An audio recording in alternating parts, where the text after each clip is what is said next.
Bonjour, moi c'est Pauline et je souhaite la bienvenue dans une nouvelle vidéo. Alors, dans celle-ci, je réponds à une question.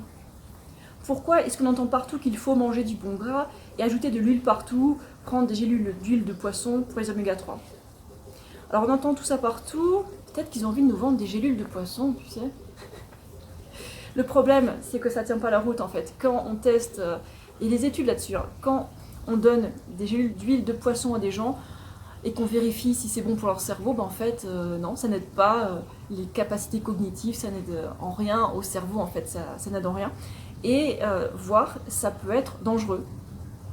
Donc je dis, n'achète pas ces gélules d'huile de poisson, c'est vraiment pas bon pour toi. Bon, cette question, elle est assez riche. Alors, quand on dit manger du bon gras, qu'est-ce que ça veut dire manger du bon gras? Ben, le truc, c'est que dans les plantes, c'est là que tu as les meilleurs ratios d'oméga 3 par rapport aux oméga 6, tu vois. En fait, si tu veux une meilleure concentration d'oméga 3, bah mange plutôt des plantes et mange plutôt des fruits et des plantes, des feuilles vertes, par exemple, je sais pas, laitue, épinards, tous les trucs, les plantes vertes que tout le monde n'aime pas, mais bon.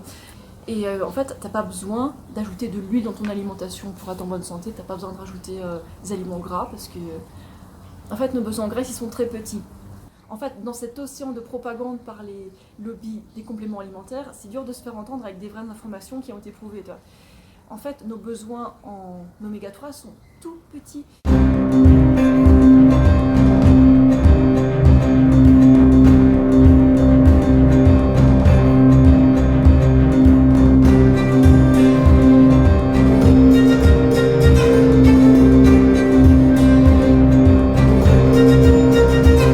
C'est très peu, 1% si on mange 2000 calories dans une journée, tu vois. C'est minuscule et pourtant on nous rabâche les oreilles avec ça.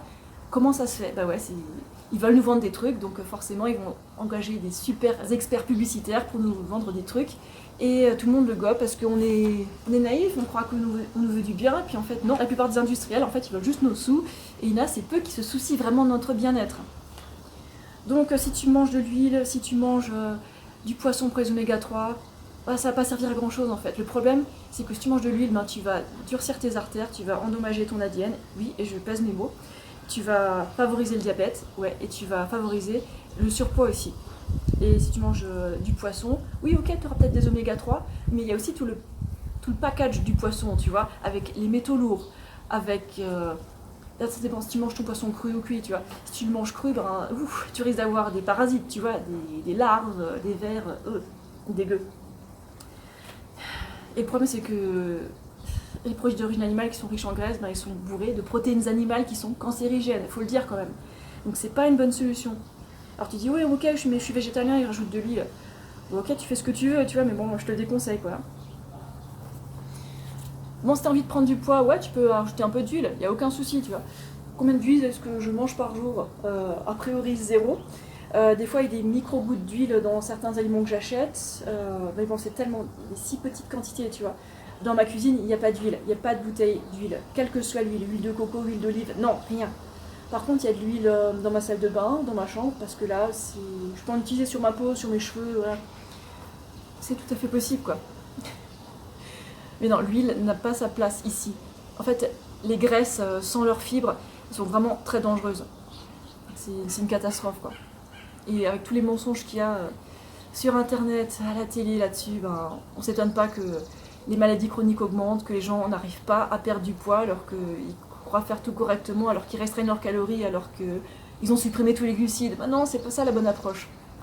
La bonne approche, c'est manger plein de glucides pour être rassasié et aussi manger assez de fibres chaque jour pour pas être constipé. Hein. J'ai pas dit qu'il fallait juste manger du pain avec de la confiture dessus. Je mange aussi du pain avec de la confiture dessus, mais je mange aussi beaucoup d'autres choses avec suffisamment de fibres. Manger, comme je te dis, ça veut pas dire manger du chou rouge cru, tu vois, ou manger de l'ail cru ou de, je sais pas, des trucs inimaginables, tu vois. Non, non, moi je te dis juste, base tes repas sur les féculents ou les fruits, mange beaucoup, mange à volonté, et puis oublie toutes les sources de graisse, c'est pas bon pour toi. Voilà. T'es pas obligé de me croire sur parole, mais tu peux regarder mes toutes anciennes vidéos, ça fait depuis 2013 que je fais des vidéos, ça fait depuis 2010 que je suis végane, avec une alimentation riche en glucides et pauvre en graisse, et je reviendrai jamais en arrière.